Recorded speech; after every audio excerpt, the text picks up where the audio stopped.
Gators Breakdown, because there's never a dull moment in Gator Nation.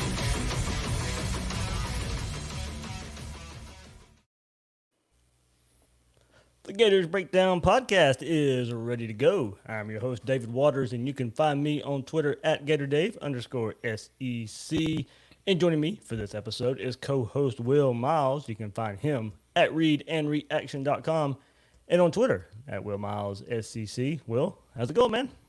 Not too bad. We're opening up here finally. So, we got the worst of it a couple of months ago with COVID, and everything was closed for an extended period of time. And now the weather's beautiful, and my kids are playing baseball, so I am out there a lot watching those guys play baseball and softball and t-ball. So, t-ball practice was tonight, which is really kind of like herding cats, but it's fun to see them. Fun to see them growing. Fun to get outside. Fun to see other kids. So hopefully you guys can do that soon and don't have to go into lockdown mode down there in Florida. Yeah, we'll see. Bars have shut down again here in Jacksonville with all that going on. So, big 4th of July weekend coming up, too, so hopefully you get to enjoy that with your family. I'll be working on Saturday. I usually work the 4th of July for the TV station. I can't complain too much in the world of TV. If you only have to work one holiday, that's a blessing.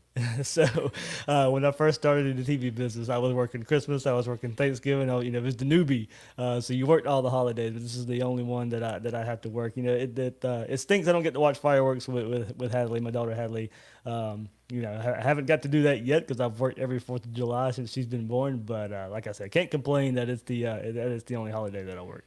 Well, this is why you gravitate to sports, because you're familiar with the new guy getting hazed. Yeah. So apparently it's the same way in the news business as it is in sports. Like, send that young guy out for Christmas. He doesn't have any family. So.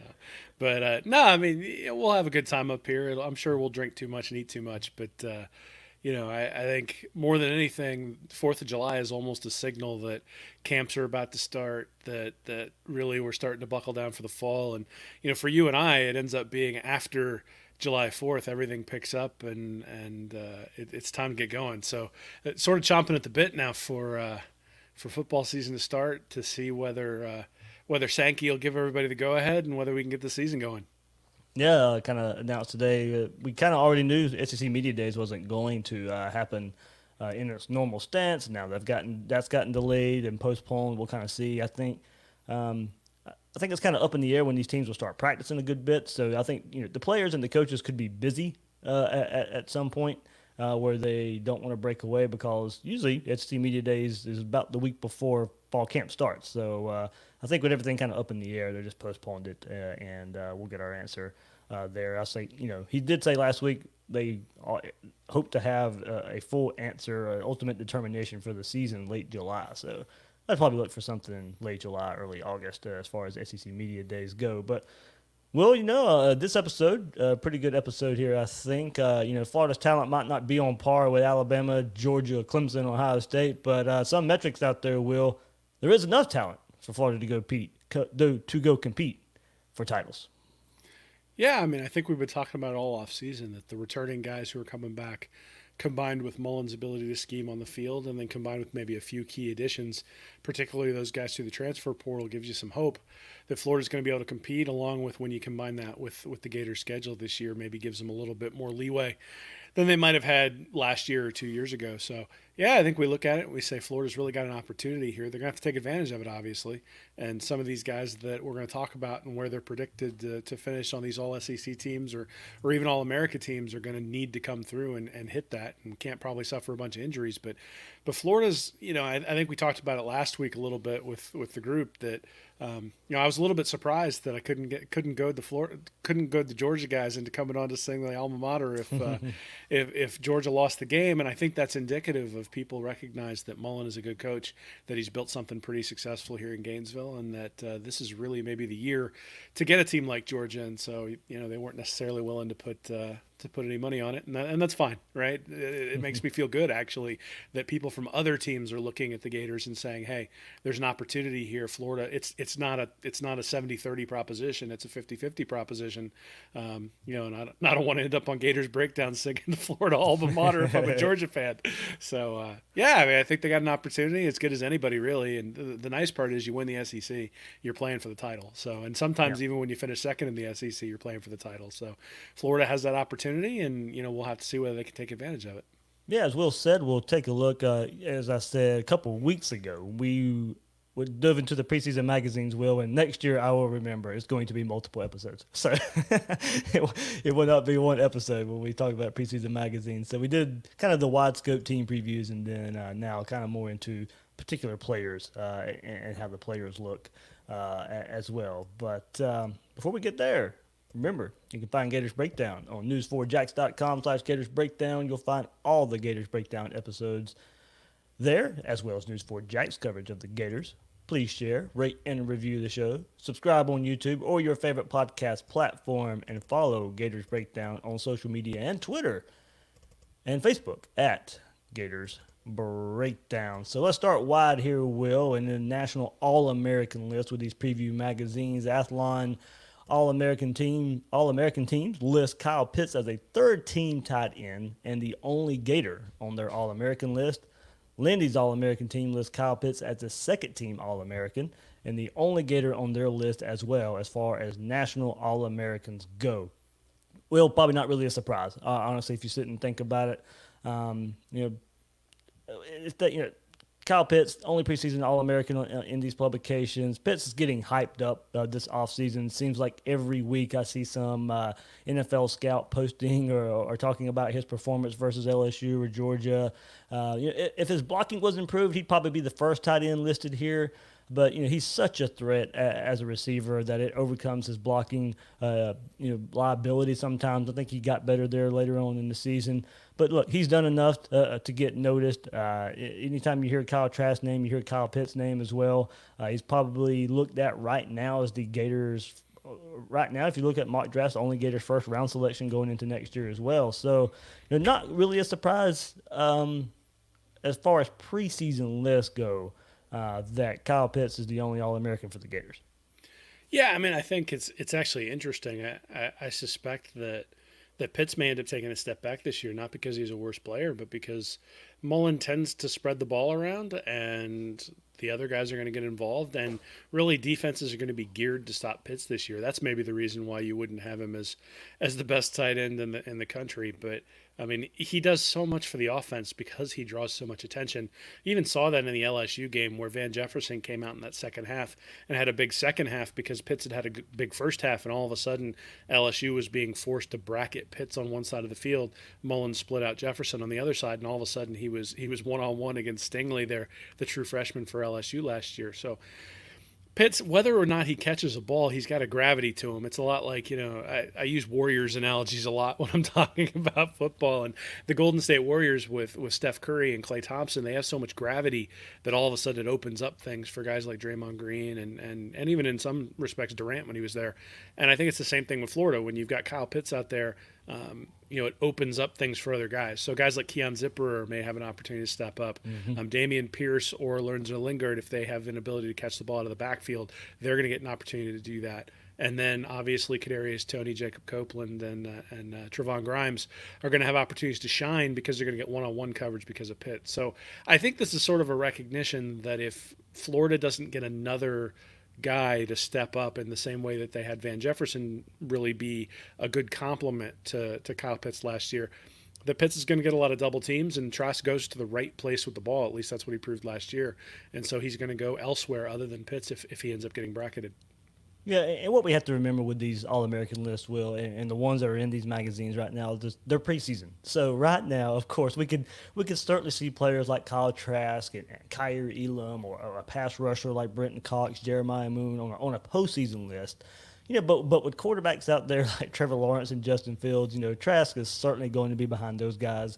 But it's open season after that as far as quarterbacks go. I don't get the Sam Ehlinger and Ian Book love fest over Trask. You can make arguments for those guys, I guess, because of a longer track record, more experience out there.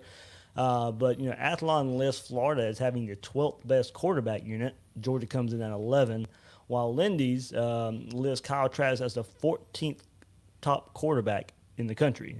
So I don't know if there's 13 better quarterbacks, Jamie Newman being one of them, that is in front of Kyle Trask to kind of continue on our Georgia train from last week. But, I mean, for Kyrie Elam in particular, most of the nation just hasn't seen enough of him. And you're not going to he hasn't done enough yet to warrant a preseason list. Now, I think he'll go out there and prove his worth during the season. You might see him on some postseason lists, but going into a season, he's a player to watch. And Todd Grantham's going to find a pass rusher that gets to the quarterback, much like he did with Ja'Kai Polite 2 years ago, Jabari Zuniga 2 years ago, and last year to an extent. Jonathan Grenard comes in as a transfer, and he's on postseason list this past year. So, you may see a pass rusher on a postseason list. Is that Brenton Cox, Jeremiah Moon, Mamou Diabate, Zach Carter's getting some love, Chris Bogle? You can bet someone from that Gator from this Gator defense will be up there in sack numbers. So, I'm going to give Cole Kubek a couple of shout-outs this episode, and the first one here is he tweeted out returning sack numbers for this coming season, and the Gators returned a SEC-leading 28.5 sacks. 49 sacks last year, and they returned 28.5. That's with Grenard gone, Zuniga gone. You have 4.5 each for Zach Carter and Diabate, Houston with 3.5, Ventrell Miller with 3, Jeremiah Moon with 3. So, the only reservation I have for a pass rusher, I don't know if they find another dominant pass rusher, one that gets the sacks like Ja'Kai Polite, Jabari Zuniga, and Jonathan Grenard. It may be a committee where a lot of guys have a lot of sacks. Maybe, but that's what we said last year, right? Yeah. So we said it was going to be hard to replace Ja'Kai Polite, that he had a year that was pretty transcendent, and then all of a sudden Grenard came in, and all of a sudden nobody remembered Ja'Kai Polite at all because Grenard was so good and was really, one of the irreplaceable cogs on that defense. And then you had Zuniga get injured, and obviously those other guys had to step in. One interesting thing I did see was that the Sporting News has Daryl Slayton on their All-American team, and I think that's an interesting pick. He did really start to play better towards the back end of the year. He's obviously going to get pushed by Gervon Dexter there at defensive tackle. That guy's a big time talent who's probably going to push for playing time as well. But if Slayton can continue what he did last year up front, I think that sort of sets the whole tone. I mean, the reality is when you're playing a 3-4, the defensive tackle has to take two offensive linemen. If he can take two offensive linemen, then all of a sudden that frees up guys on the outside. And Florida hasn't had that at any time since Grantham has been here, the guy up front who's really dominant and is able to occupy those two blockers, which means that those defensive ends have been getting to the quarterback because of scheme and then because of their individual skill. If Slayton can really step up on the inside, then that frees up guys like Cox, guys like Carter on the outside to be in one-on-one, guys like Diabate coming off the edge to be in one-on-one matchups, and those are the types of matchups that those guys are going to be able to win, whereas maybe, Grenard was able to shed a double team last year. I don't know whether that's a fair expectation for a guy like Carter, but again, if Slayton or Dexter up front can really make a significant push, then I think that aids the guys on the outside and really sort of frees up Grantham to do some things that he hasn't been able to do the last couple of years. I know one of the things that Gator fans have been frustrated by is the lack of pressure on Jake Fromm. Well, some of that just comes from the fact that defensive tackles haven't been able to get a push to get up into the face. We haven't seen a lot of sacks from defensive tackles, so I thought it was interesting that the Sporting News had TJ Slayton there as an All-American, because if he does fulfill that potential, then Florida's defense can be much, much better because of it. All right, and we'll take a look at the national unit rankings here. They scope out the nation's best unit rankings, a quarterback, running back, wide receiver, and break them in like that. Athlon has Florida's the 12th best quarterback unit, 10th best wide receiver unit in the country, 9th best defensive line in the country, 6th best DB unit in the country. Lindy's not as kind to the Gators as Florida isn't ranked in their top 10 of the offensive backfield, wide receiver, or offensive line unit rankings, and the only defensive unit ranked in the top 10 is defensive backs at 4. So Lindy's does list Kyle Trask, as I said earlier, the 14th best quarterback out of their top 25 best quarterbacks in the country. No single Gator wide receivers in their top 20, but have Kyle Pitts as the second best tight end behind Penn State's Pat Freiermuth. And as a unit, Lindy's lists no Gators offensive unit in its unit rankings, but no surprise, Trask and Pitts are listed as top skill players at their positions, so, up there for those guys. And as I mentioned earlier, Athlon list, Florida's defensive line, not best in the country, secondary, 6th best in the country. And we know their defensive back better than safety, but Florida's still getting a lot of love for Kyrie Elam, Marco Wilson, Amari Burney to an extent, as well as a lot of these previews magazines have listed him as a nickel back. Lindy's has the DB unit ranked 6th in the country, and Lindy's has Kyrie Elam already he is getting some love, Will, here as the ninth best DB in college football already. Kyrie so is getting some notice, especially for that late, the Orange Bowl, playing so well in that game. The national TV, Gators the only game on TV that night versus Virginia. He makes the game-sealing interception. I'm sure he turned a lot of heads there for people who weren't really familiar with Florida. With all the questions surrounding the safety position, Will, Gators still bringing in a pretty good secondary overall, according to these publications. Yeah, I mean, I think it's interesting that the rankings that you sort of ran down there indicate a lot of what I think. A lot of what I think about Florida's team this year is that they're good in a lot of different positions. I'm not sure they're great at any one position. And so they're going to have to string good performances together to end up being an elite team. But, I mean, we're talking about a top 25 offense from last year with a guy who's returning in Trask, who just with any semblance of a run game you figure is going to be much, much better. And then you figure they're also returning a top 20 defense. And, yeah, they're losing Zuniga and Grenard, but those guys were injured a lot last year. And the guys who were going out there, I mean, C.J. Henderson, obviously, as well as the defensive back. But if Elam's able to step up, you really don't miss a beat in the defensive backfield. I think guys like Tyron Hopper, even guys like Derek Wingo at linebacker to give them a little bit more athleticism, I can see why people would think that would be an upgrade there. And then again, we already mentioned Slayton and Dexter at defensive tackle potentially being an upgrade over the guys who were playing last year as well. So, and before you go there, Will, I mean, and I'll mention it in the SEC thing, but Kyrie Campbell's getting a whole lot of love too. Yeah, so I mean, they're going to have a pretty decent rotation up front at the tackle position, and the funny thing is, I'm not sure we've had a rotation at the tackle position since like Sharif Floyd and Dominique Easley were there playing, and now we've got guys who are going to be rotating in, guys who are going to be difference makers, and that maybe is the thing that Mullen's going to have to find this year, or Grantham's going to have to find this year is, there's been a lot of talk, I think, about Kadarius Toney, and can he take that next step to be a difference maker? Trevone Grimes, I really expected him to take that step last year, and he was okay, but he wasn't a true difference maker on offense. If he can take that step, that's really what Florida's been missing, right? I mean, when you need that dagger, when you need the guy who the offense is kind of sputtering and it's 3rd and 4, instead of just getting the first down, the guy who takes it for a touchdown, or on the defensive side of the ball, when you're just not getting pressure and you're getting driven on and all that sort of stuff, who's the guy at defensive tackle who's going to blow up the guard and force the quarterback into a bad interception because he gets right into his face? And we haven't seen that a lot last year, especially, or the last couple of years, especially against elite opponents. And so that's really, I think, going to be the key for Florida to take that next step this year is keeping those solid performances across the board, but then having one or two guys who really steps up from being just solid or good to elite.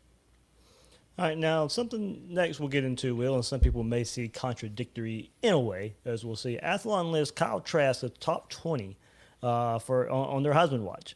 So, if you want to look at that, Heisman is a quarterback award, mostly, and running backs get some love too, but it's a quarterback award. So for all intents and purposes right now, when you want to look at it, so it's kind of how it looks. But one reason I say maybe contradictory, if Kyle Trask is in top 20 in the Heisman, in Athlon's Heisman ballot, well, he's nowhere to be found in Athlon's top 50 college football players, and in fact, there are no Gators listed in the top 50 of Athlon's college football players. And kind of, Will, the point you were speaking of, and then also when you want to compare Alabama and Georgia, this is maybe where you won't consider Florida's roster elite, but we'll get into 24/7 Sports later, and and their percentages of Florida's blue chip ratio, and that's why you can one metric that you can use to have Florida going on a title run. But as far as the top 50 players in college football, Athlon doesn't see any Gators on the list. Notables, Trevor Lawrence and Fields 1 and 2. No surprise there. Derek Stingley at 4. Jamar Chase at 5. So 2 LSU guys there. And then at 12, you go on a string for Alabama guys. Bama running back Najee Harris. And then also for Bama, Devontae Smith at 16. Dylan Moses at 17. Patrick Surtain at 18. Alex Leatherwood at 20th. That's what we mean by it's different in the SEC, Will. If Florida makes it to Atlanta, then you possibly get a team with 5 of the top 20 players in all of college football when you don't have one, according to these rankings. Yeah, I mean, so the Heisman stuff you talked about a little bit earlier, I think, is more along the lines of people think Florida has the opportunity to make a deep run. And if the Gators make a deep run, then obviously the quarterback is going to get rewarded for it, whether he's played at an elite Heisman level or not, right? I mean, we saw that with Eric Crouch in 2001 with Nebraska. We've seen that with other guys in the past where they've placed very, very high in the Heisman ranking, even though maybe they weren't necessarily carrying their team. But I think it's also a recognition that Florida probably needs Trask to carry the team a little bit. Like, the guy who can be the biggest difference maker this year for Florida is the quarterback. And if Trask goes from being, not a game manager, but goes from being a guy who's converting third downs to a guy who's really just, you hope he's got the ball late in the fourth quarter, then then I think Florida makes a significant leap. And last year that wasn't the case, right? I mean, we had those 2 long drives in the games where Florida lost, where it looked like Florida was just sort of taking what the defense gave them, and they ran off 5 or 6 minutes against against LSU and against Georgia, and that sort of sealed their fate in those games. You really sort of hope he's able to step up and make those 2-minute drives with 7 minutes left, so the defense has an opportunity to turn the ball around. But yeah, I mean, this is part and parcel to all the recruiting we've been talking about, and one of the things we're going to talk about blue chips later, but dividing it up a little bit even more granular, where you're talking about top 30 guys, top 50 guys, top 100 guys.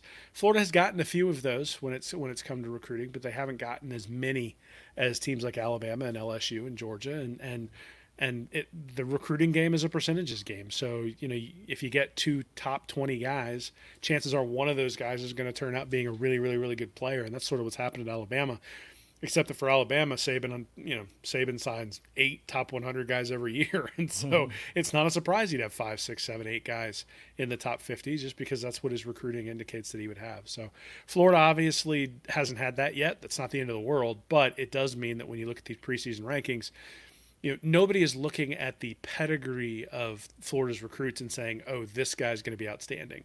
At the same time, you don't need everybody to be an All-American. So Ethan White, if he steps in this year at right guard and all of a sudden is playing, at a higher level than he was at the end of last year, well, that's a significant upgrade over the way Chris Blake was playing early in the year last year. So, just the upgrades, marginal upgrades at each of the spots where Florida was weak are going to be able to make this a better team. And let's be honest, I think that Mullen has been able to show that he can scheme with the best of them and put defenses in position where they've got to defend things they don't necessarily want to defend.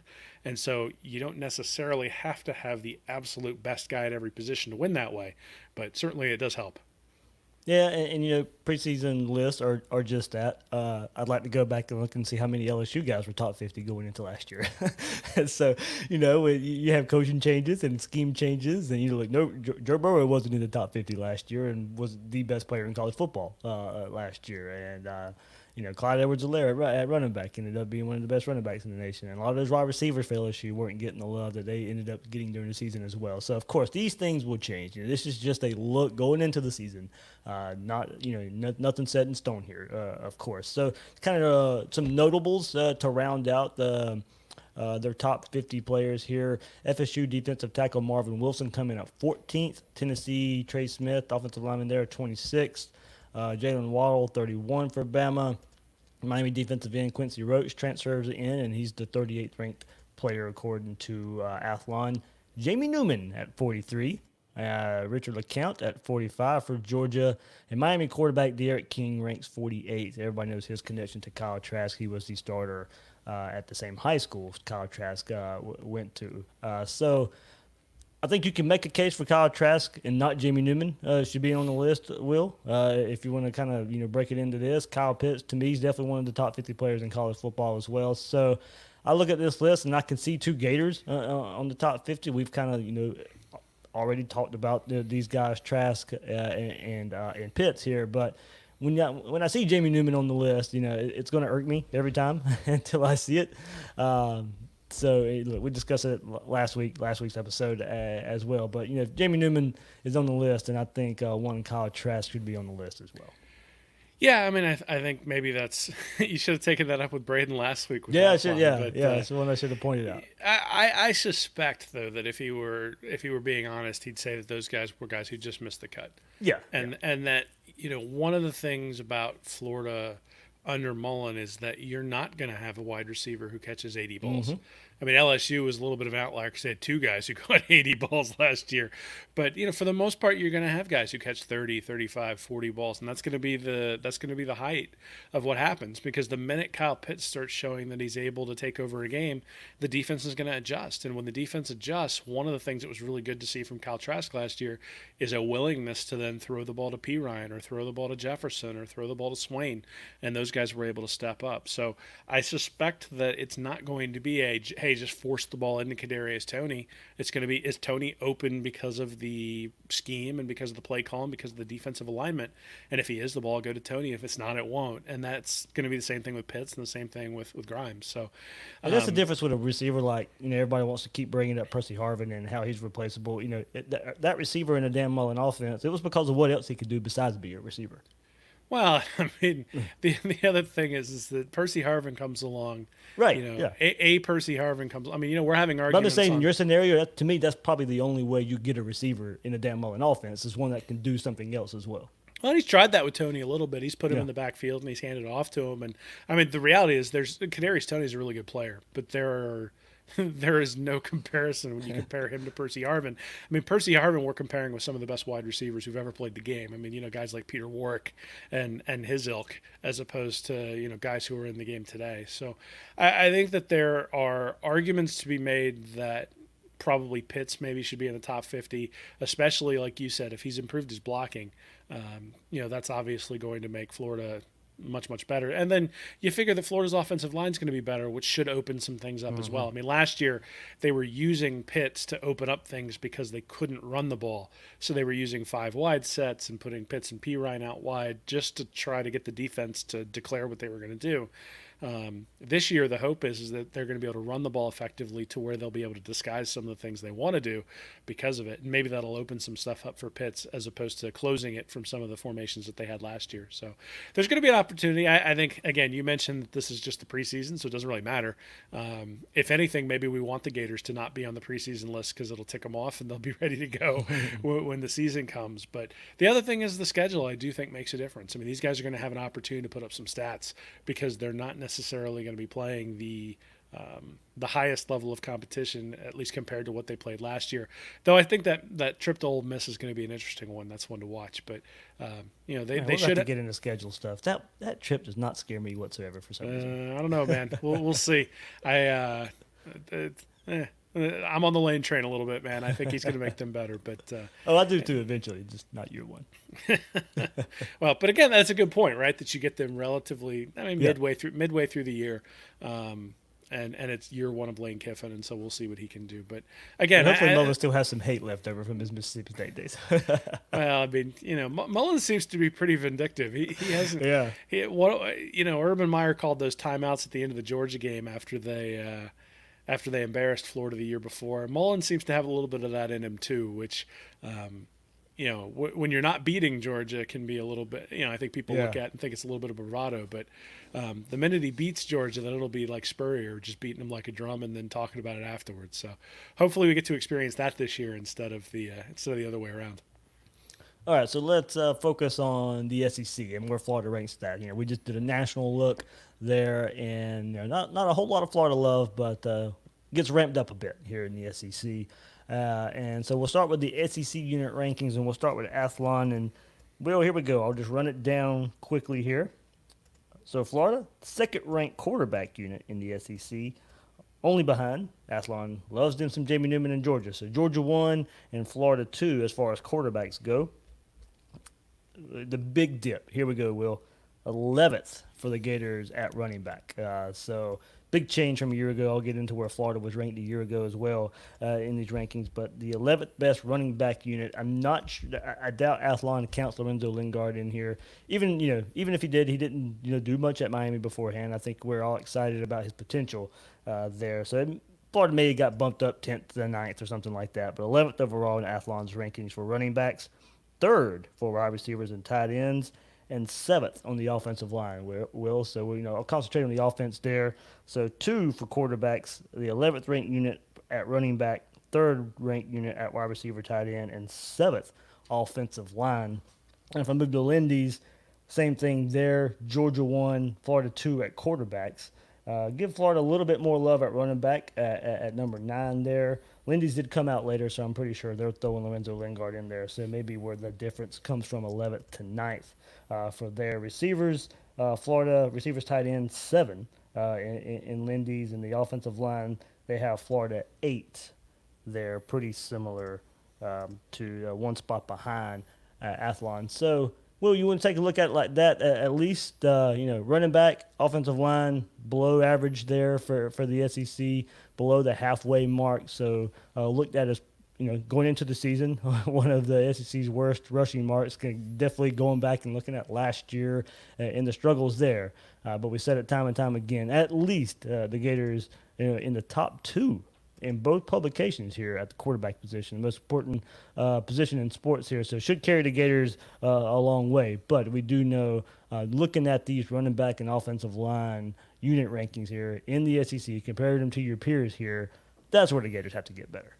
Yeah, well, I mean, and I think they have, right? I mean, I'm assuming they don't have Stuart Reese in those rankings. Lindy's does, but maybe not in the unit rankings, but they do mention him in their preview. But I'm pretty sure in the unit rankings they probably don't. Yeah, so I mean that makes a big difference, and then you've got Braun, and you've got some other guys coming in as well who are probably going to be able to make a difference for the Gators. So I think the offensive line is going to be better. I don't know that they're going to be like a top tier offensive line in the SEC, but I don't think they're going to be a bottom tier. I mean, we're not talking Vanderbilt level crappy. We're talking like Ole Miss or Mississippi State level crappy. So if they're middle of the road, I think that's a significant upgrade this year. I think you'll see it in the running backs, and last year's running back ranking, at the end of the year, you would have looked back and said the reason the running backs are valued is because P. Ryan was out there catching the ball. I do think that Damien Pearce has a very different running style than we saw with LaMichael P. Ryan last year. I think that running style fits Florida and what Dan Mullen wants to do probably a little bit better. Just hit the hole and go as opposed to dance around a little bit. And that's obviously predicated on having a hole, and I think the offensive line is going to be better at giving them some holes. I don't know that they need to be elite on the offensive line, at least in the running game. I think what they need to be able to do is open up enough holes to make the defense be honest, so that Trask can take advantage of it over the top. And that's one of the things they really couldn't do against elite teams last year. If you looked at the game specifically against Georgia. Georgia was able to really squeeze the running game, squeeze Trask, and force him to make throws he wasn't comfortable making, got Florida into some third downs, and maybe had him take a couple of sacks that he wouldn't have otherwise. And that's sort of the that I think is where we hope we see growth from Trask and hope we see growth from this offensive line. Well, Cole Kubek, did. He came out with his own offensive line rankings, SEC Network analyst there, and he had the Gators 5th best offensive line behind Alabama, Tennessee, Kentucky, and Georgia. While these magazines have the Gators offensive line ranked 7th and 8th, Cole Kubek, I know a couple of years ago, as soon as he tweeted that, a lot of people pointed out in Jim McElwain's last year, where I think he had Florida's offensive line top 3 in the conference or something like that. A lot of people remember that, but that was a whole different circumstance. We knew everything that happened in 2017. I wouldn't jump too hard on Cole Kubek about having Florida's offensive line ranked high that year. That was pretty much the same guys that turned around and had a pretty good offensive line by the time 2018 ended in Dan Mullen's first year. So maybe Cole Kubek was a year ahead and thought the coaching would have been a much better in 2017 when he gave that lofty ranking to Florida's offensive line. But here we are in 2020, and he has the Gators the 5th best offensive line behind Alabama, Tennessee, Kentucky, and Georgia. So if that is the case, Will, and I made sure that when I retweeted that tweet, if that's the case, if we sit here and by the end of the season, if you kind of look back at these teams and say, hey, you know what, Florida had the 5th best offensive line in the SEC behind those teams, Florida's going to be in Atlanta. I mean, I think that's about right for the offensive line. I think there are a lot of it depends on how the offensive line holds up against Georgia. Yeah. Right? I mean, they can be statistically the best offensive line in the SEC. If they can't hold up against an elite defense, then then I don't know that I'm going to predict them to be in Atlanta. I think 5th or 6th is about right. I think I think it was hard for me to believe last year that the offensive line was as bad as it was in relation to the SEC brethren, just because. But before you go further, Will, going into last year, Athlon had Florida's offensive line 10th in the SEC, and Lindy's had them 6th. All right, so there was a little bit of discrepancy there, but John Havasy's a pretty good coach, and he's got a pretty good history of getting things coached up. I think the fact that one of the things that's interesting is that they did lose Noah Banks during the offseason because of an injury, and then they lost Blake halfway through the year, maybe 3/4 of the way through the year, and you suspect that's because he wasn't real happy about losing playing time, but. The fact that you've got your right guard losing playing time to guys who are younger, especially true freshmen, and then that you have a guy like Banks who can't play because of injury, that's going to impact you, and that's what we saw. So I think Florida has reinforced depth on the offensive line. I think they've reinforced the ability to have competition, and I think for the most part, the talent profile of the guys that they have up front is going to be a middle of the road SEC team, regardless of who's out there. At least that's my expectation, is that they should be, and I think that's probably what we'll see. I actually think the offensive line if the defense is equivalent to what it was last year, the offensive line is going to have to be better than fifth in order to guarantee a trip to Atlanta. The only way that's not the case is if Georgia struggles with Newman and loses to maybe Alabama and Auburn, then Florida can kind of sneak in even with a loss. But that game against Georgia is not. It's not 70-30 in Florida's advantage. I mean, that's something where Florida's going to have to go in and win it. And to win it against an elite defense, I think they are going to have to hold up front. But the good news is that's towards the end of the year. So, if the offensive line starts out kind of average but can build up to being above average by the time you get to Jacksonville, then certainly Florida has a shot. Yeah, the biggest difference I saw from last year to this year, of course, last year Athlon had Florida's running back core running back unit third, and as I mentioned, 10th this year. So a drop of 7 spots in the SEC.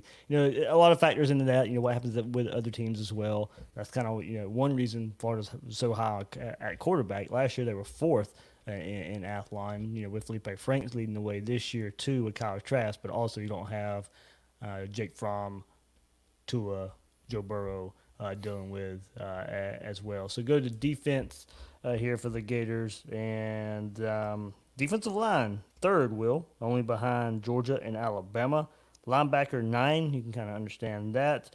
And defensive back, 3rd in the SEC, according to Lindy's, or Athlon there. If you go to Lindy's here, 5th defensive line in the SEC for the Gators, 9 at linebacker as well there.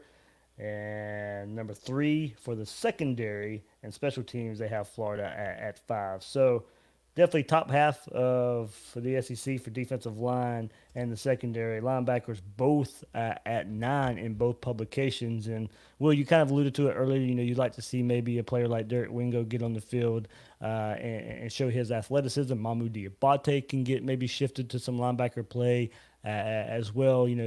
You go look at pure numbers, and we are stats guys, but we tend to look at stats and break it down and make it make sense, and the Ventrell Miller's up there leading the team in tackles, but we know the play can improve there. It's not just about number of tackles at that linebacker spot.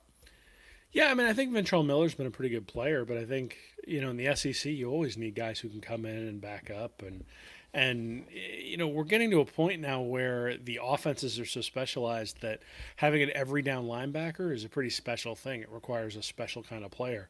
And Nick Saban maybe has 1 or 2 of those guys. Kirby Smart maybe has 1 or 2 of those guys.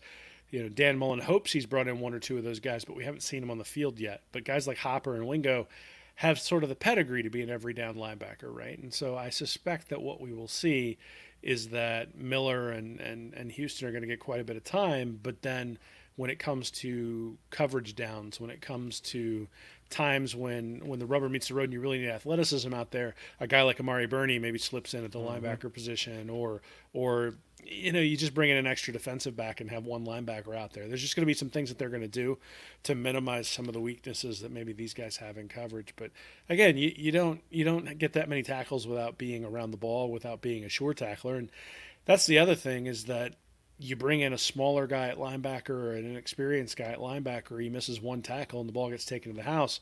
We often, I think we saw that a lot with the safeties last year too, is there was a lot of criticism of the guys back there deep, but for the most part, they were at least, you think about Donovan Steiner. That's the one I particularly think of. He was almost always in the right position.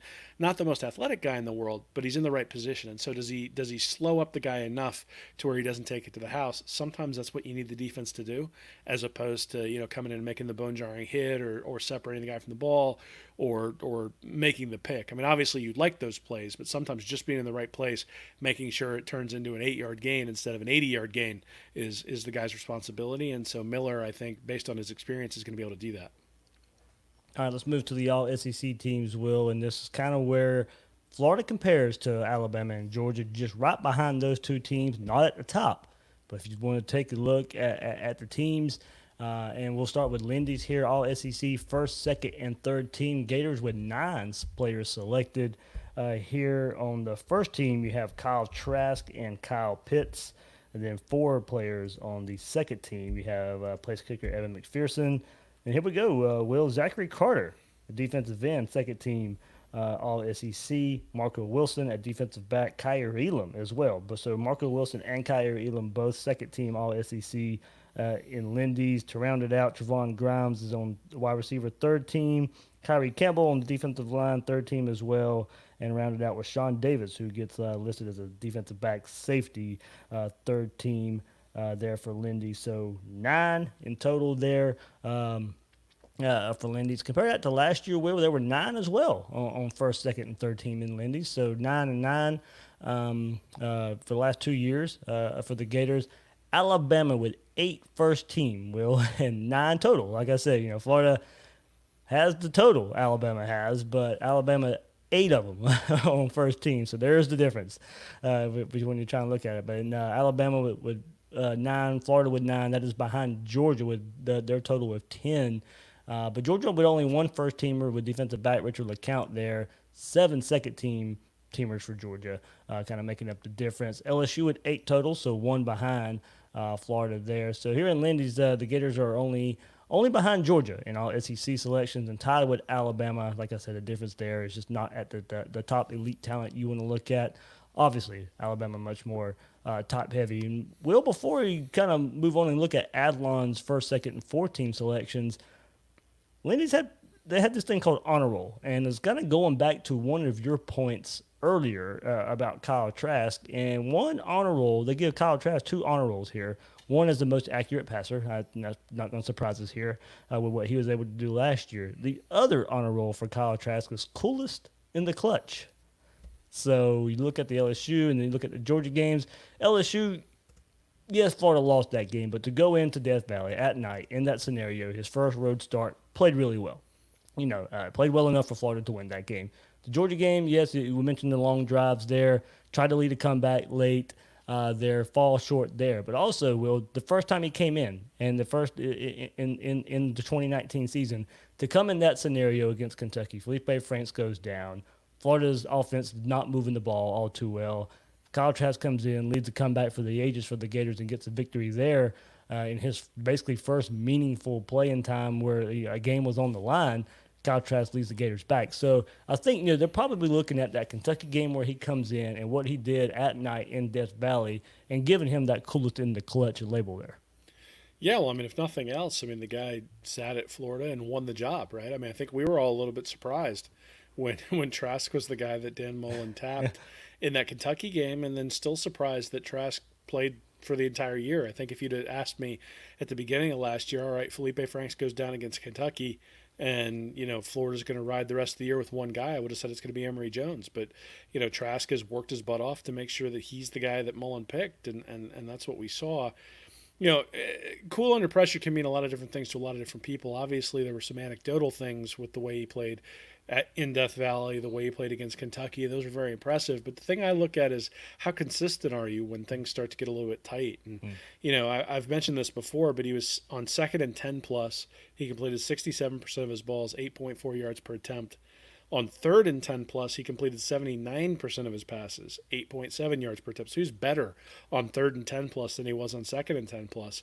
And when you compare that to Felipe Franks in 2018, Franks was just as good on 2nd and 10 plus, a little bit less accurate, 58%, but he had 8.9 yards per attempt. But on 3rd and 10 plus, 50% completion, 2.8 yards per attempt, and Mullen only trusted him to throw it on 3rd and 10 plus 16 times, whereas Trask got an opportunity to throw it 28 times last year. So there was a little bit more trust from Mullen, certainly, in Trask on those 3rd and longs than he did at least in his first year with Felipe Franks. And I think Trask earned that trust from Mullen because he played so much better in those particular situations. And SEC StatCat has some really good stats where they break down how quickly a quarterback gets the ball out. And Trask was getting the ball out in like 2.3 seconds last year, which is really, really lightning compared to Franks. I think Franks was at like 2.65 or something like that. So if the offense, and good thing he was. Yeah, well, and that goes back to the offensive line conversation that we had earlier. I mean, the offensive line was porous last year. If the offensive line ends up 5th or 6th, well, now all of a sudden, do you have an opportunity for Trask to go downfield more, step into his throws more, feel a little bit more comfortable, or does he get so comfortable that he takes some sacks and has some fumbles like he did earlier in the year last year? And you don't know. I mean, there's obviously. There's a double-edged sword to Trask trying to take more chances. I think last year he was trained to take what the defense gives him. This year, if he tries to take a few more chances, it may really pay off for the Gators. But at the same time, you got to have the time to be able to do that. And so we'll see whether he's able to do it. All right, we'll move forward to Athlons, and they go through 4 teams. 1st, 2nd, 3rd, and 4th teams here. 4 teams deep compared to 3 in Lindy. So 10 total players last year for the Gators in Athlon, up to 11 this year. So add 1 for the Gators. Only 1 first-teamer, though, and that is tight end Kyle Pitts. Second team sure to catch some notice as Kyle Trask at quarterback, but will Kadarius Toney listed as second-teamer all-purpose there in Lindy's. There, Kyer Elam, second-team cornerback, the young cornerback, defensive back, getting some love there. 4 Gators on Athlon's 3rd team. There. So that was Zachary Carter again at defensive line, Marco Wilson, Sean Davis, and Evan McPherson round out the 3rd team, and then 3 on the 4th team as well, Trevone Grimes. And they also list Stuart Reese. They have him as the Mississippi State player, but they do list him as the 4th team. So, of course, you get to add him to the Gator one there too. His value probably upped a little bit going from Mississippi State to Florida. So, 11 total will here in Athlon. As I said, to finish on the 4th team, Trevone Grimes, Stuart Reese, and Daryl Slayton gets listed as a 4th teamer, all SEC there in Athlon. So. Now, if you look at that, Bama had 8 first-teamers and 13 total. Georgia with 12 total, led by first-teamers Jamie Newman and Richard LeCount. 7 of the 12 for Georgia were second-teamers in Athlon. Auburn had 10. LSU with 9 selections overall. So, as I said there, Florida only behind Alabama and Georgia in Athlon's all SEC players. Well, a couple things there. One thing I noticed, and it was a shift here. Last year, there were no Gators on all SEC first-team offense, and all the first-teamers were on defense in both publications. That was switched this year for both as well. There are no Gators on all SEC first-team defense, and they're on offense. So Dan Mullen was, of course, hired as an offensive mind to get, and Jim McElwain was too, but it didn't. He relied on Will Muschamp's defenses to carry him his first 2 years. Florida fans wanted offense. They have gotten it in Dan Mullen, and somewhat of a shift here as far as the top talent goes, at least for the 2020 season, that your first teamers are on the offensive side of the ball and not the defensive side of the ball. Yeah, we've come a long way since the second and long play action and focusing on the red zone when we can't even get there for the 2015, 16, and 17 Florida Gators. And if the offense would cater to a running quarterback, and we knew it was, and we knew it wouldn't. Well, details, Dave, details. But no, I mean, I think one of the things that's been really impressive is that Mullen has put his players in position to succeed. And, you saw that with a limited guy in Felipe Franks a couple years ago.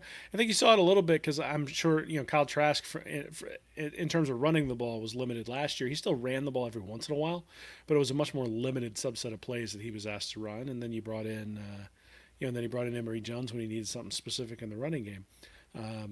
I can understand why if Florida's going to get to where they need to get this year, the offense is going to have a couple of first-teamers, right? I mean, somebody's going to have to step up and be that guy who could be the difference maker. You hope it's Trask, and then you hope it's somebody like Grimes or Toney or maybe Pitts in some respects too, but he's going to be going over the middle a lot, so it's hard to really turn those into 80-yard plays. Yeah. But you expect that's what Florida's going to need to do. I mean, we're going to need to outscore some people, and not necessarily because the defense is bad, but just because those are the kinds of games that Florida's going to have to win next year. And there's always one of those games, even in those years where Alabama had fantastic defenses. There was always one game where the defense was struggling to get off the field and the offense had to pick them up, and they've been able to do that. And next year, I expect it to be much of the same, that there will be a couple of games where the defense struggles, the offense is going to have to pick them up. Likewise, there will probably be a couple of games where the offense struggles and the defense will have to pick them up. I think that this list, though, I mean, it's interesting. When you go 4 teams deep, now you're talking 29% of the starters in the SEC. Yeah. So you are naming, 1 out of every 3 guys on each roster when you do that. But I think it's reflective of what we said earlier, which is that Florida doesn't have necessarily that first team elite level talent nationwide or even really in the SEC, but they fill out the second, the third, and the fourth team pretty significantly.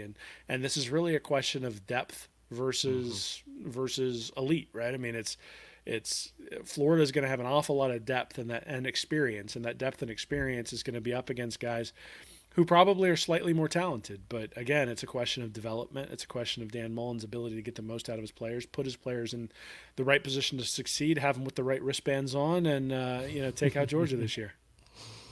Touche. Another metric, Will, that we'll look at. That was it for the publication. That's we'll take a look back into the preview magazines when we preview the opponents for the 2020 season. But kind of concludes our look at the Athlon and Lindy's that we do every year.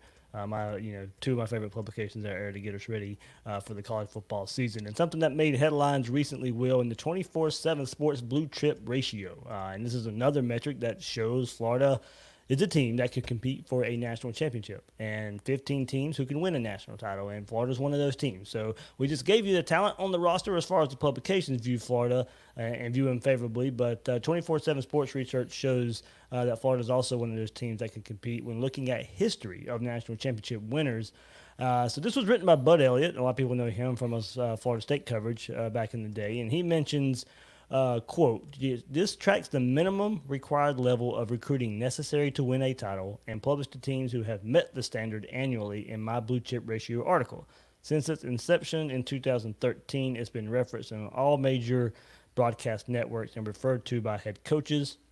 Quote, put simply, to win the national championship, college football teams need to sign more 5- and 4-star recruits, also known as blue chips, than 2- and 3-star players over previous recruiting cycles. So he says this has been truly basically as far back as modern internet recruiting rankings have existed. There's some more highlights here that he says this is a necessary but not sufficient condition. It does not guarantee a national championship, but a team not meeting it is almost certainly guaranteed not to win it all. And Will, that's kind of what we said about recruiting. Doesn't mean you win, but you ain't winning without. That's about the simplest way to put it. And he says here, and we've said it here too, this is not to say that development does not matter. It certainly does, but nobody wins a national title by player development in lieu of elite recruiting. Plenty of coaches who are regarded as elite have never sniffed winning it all because they can't get enough talent to do so.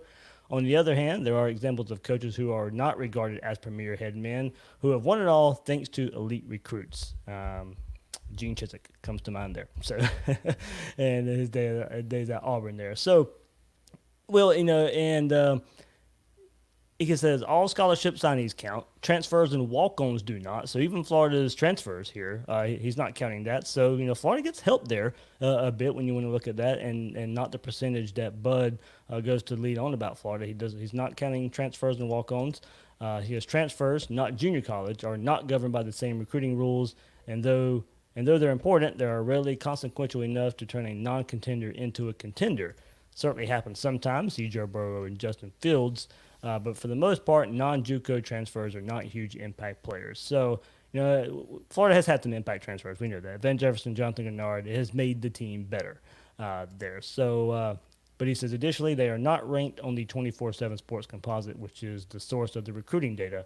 Walk-ons are almost never rated. So sticking with signees helps standardize the process. Well, so there we go. And when you want to look at these rankings here, Blue Chip Ratio 2020. And here we go. Alabama comes in at the top 83% 63% of the roster for Alabama is 4-star and 5-star players.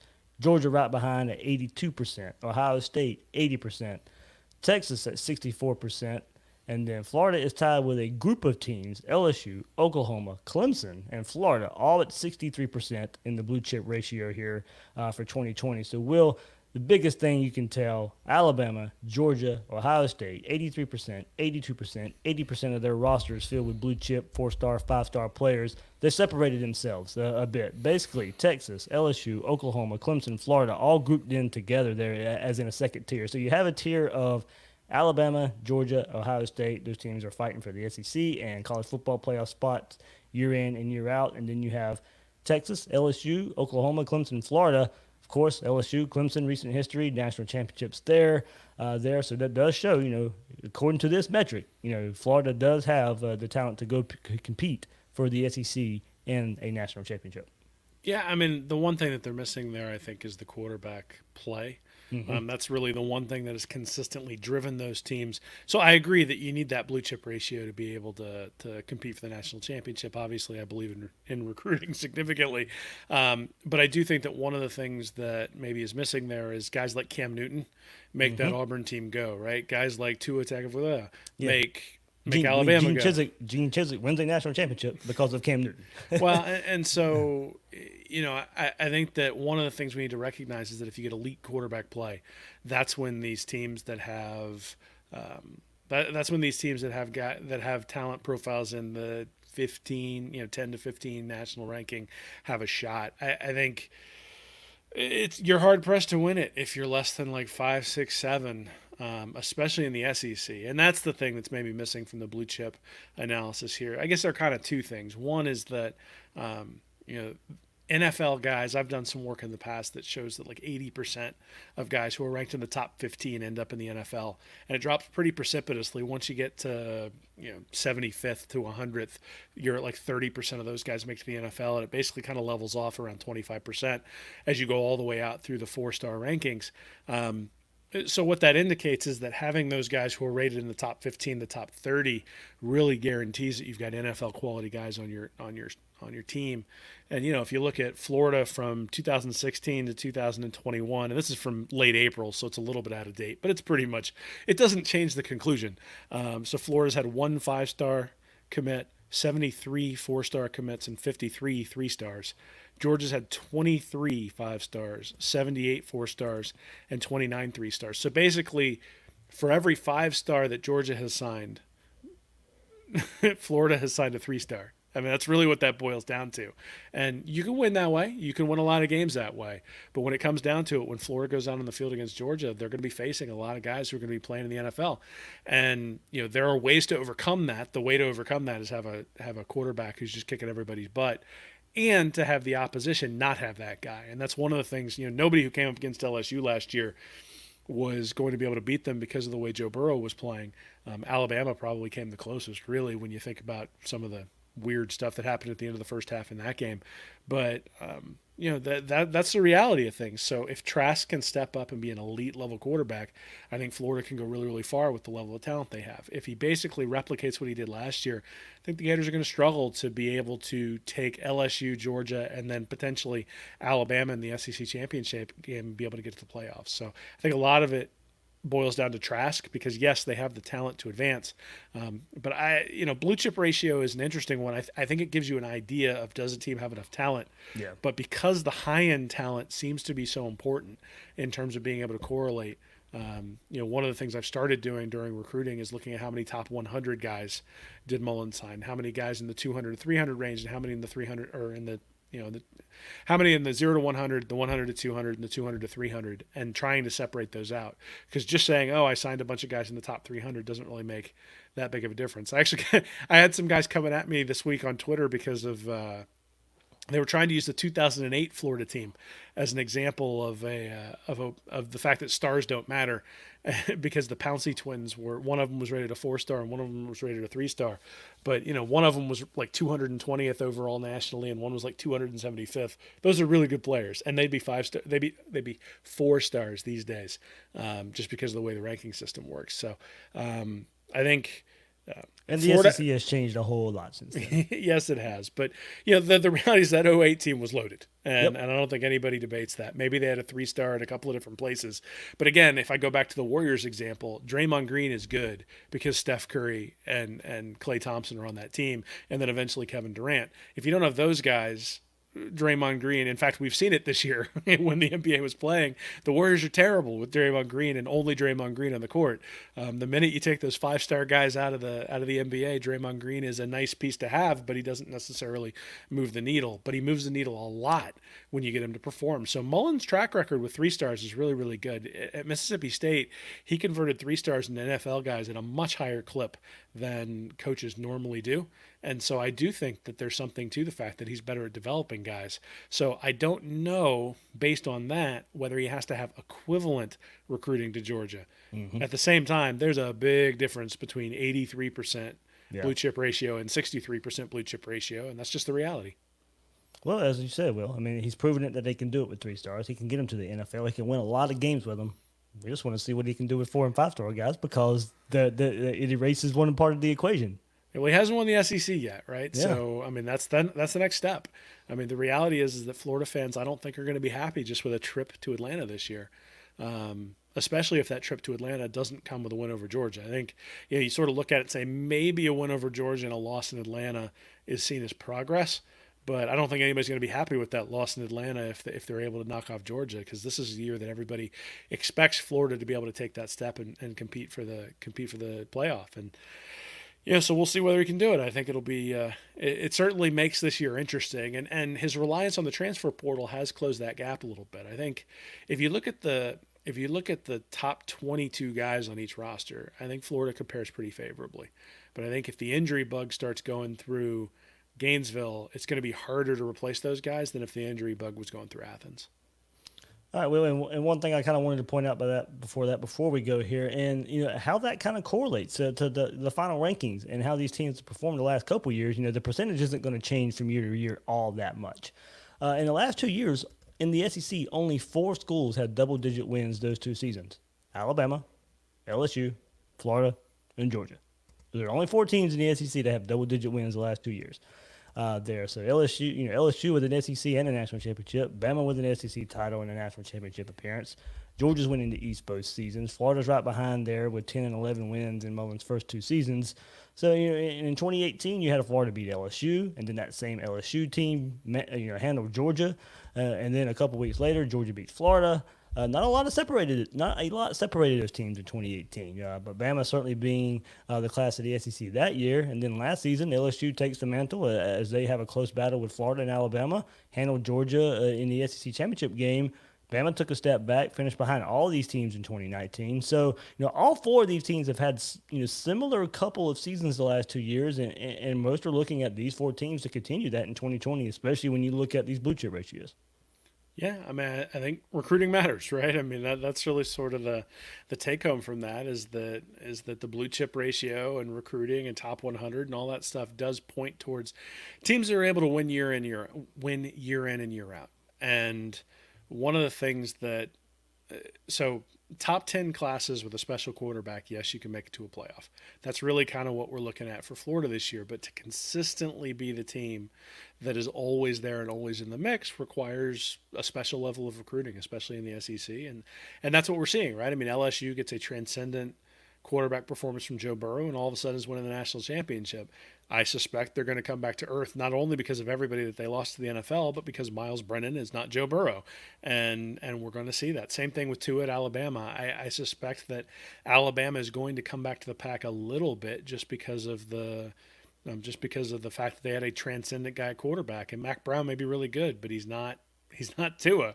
Now Bryce Young might be Tua, and then we might all be in a lot of trouble if he ends up playing halfway through the year, and all of a sudden Alabama's got another stud there playing at quarterback. But so the reality is Florida has the opportunity to have that stud at quarterback, and that's the hope this year for me at least, is that the places where they're weak are going to be papered over by the fact that they have an elite guy at quarterback who could carry them, and next year they're going to have to hope for the same thing, because the reality is it's going to take 2, 3, 4 years to get that talent level up to where it is. And when you look at Clemson, I mean, that's how they really built. I mean, obviously not in the SEC, so it's a little bit easier to build that way, but it's not a coincidence that Dabo Swinney was able to hit on Taj Boyd, and they was able to hit on Deshaun Watson, and now they're a recruiting juggernaut. But he had to hit on those guys to save his job and to get them to where they are now, and that's really the challenge. So it's great to see that Carlos Del Rio is really showing out at the Elite 11 camp, because Florida needs one of these guys, whether it's Del Rio or Anthony Richardson or Emory Jones or even Kyle Trask this year. Florida needs a couple of these guys to hit big to sort of stem the gap for the talent, so that to allow the recruiting to catch up. Good stuff, Will, man. It's a good fun episode here, talking Florida talent and how it stacks up against everybody, and a possible title run in 2020. What you got coming up at Reading Reaction? Yeah, man, I got an article coming from Jackie Francioli. Is going to be putting something up on the site tomorrow, so everybody go check that out. It's exciting to have her on the site, to have somebody who's written for a lot of different Gator publications come on to Read and Reaction and write something. She's going to be looking at recruiting a little bit, and sort of the numbers game and the different slots that Florida has left, heading into the 2021 class. And then I've been working on some stuff comparing Dan Mullen to Kirby Smart, so people are going to enjoy that a little bit, because it's going to be some Kirby Smart slander heading into the year, and that's always pretty popular. It is. Always fun, too. We had some fun last week. We might try and do something like that again, but a lot of fun. Well, you need to have him on the week after, so he can sing. He can sing our alma mater, man. Yeah. Next week, Brett Ciancia from Pick Six Previews will be on Gators Breakdown, so we'll get his preview. He has a unique publication out there, Pick Six Previews, so be excited to have him on. He was one of the guests last year. He from up there in Pennsylvania, Will, where Kyle Pitts is from, and he called Kyle Pitts Emergence last year on the podcast, and so he hit that one on the head. Maybe he's right again this year, Will, because he has the Gators, his third-ranked team, making the college football playoff in his previews. So maybe he can hit 2 years in a row. He called Kyle Pitts last year, and maybe he'll call the Gators into the playoff this year. Well, I mean, all I know is that Florida fans are going to have to buy his publication, because clearly, every time anybody downgrades a recruit or ESPN does anything against Florida, I hear on my timeline that there's an inherent bias against Florida for some reason. So maybe this guy's got a bias towards us, and it'll make it more interesting for us to read. But no, I'm looking forward to it. It'll be an interesting take. I mean, certainly, I think we talked about it a little bit last week. We've sort of hinted at it this week. Florida has an opportunity to be really, really good this year. I think a lot of things have to fall their way, but at the same time, it's not like everything has to fall their way. And that's the thing you get worried about, is when you're like, well, this has to happen. Well, this has to happen. Well, this has to happen. I mean, last year you needed Grenard and Zuniga to stay healthy. You needed them to play well. You really kind of figured you needed Felipe Franks to stay healthy the entire year. But, obviously Kyle Trask was able to step up and play at a high level. But the offensive line, I think, is what really sort of dive bombed the entire season. I mean, the season was obviously very successful at 11-2, but that was probably the ceiling based on the way the offensive line played. This year, I think, the offensive line doesn't have to be perfect. It just has to be better. The wide receivers don't have to be great. They just have to be better. Trask doesn't have to be Joe Burrow, but he does have to be maybe Jake Fromm, 2 years ago or 3 years ago. And if you can start to piece those things together, you can see that there's absolutely a path for Florida to get there.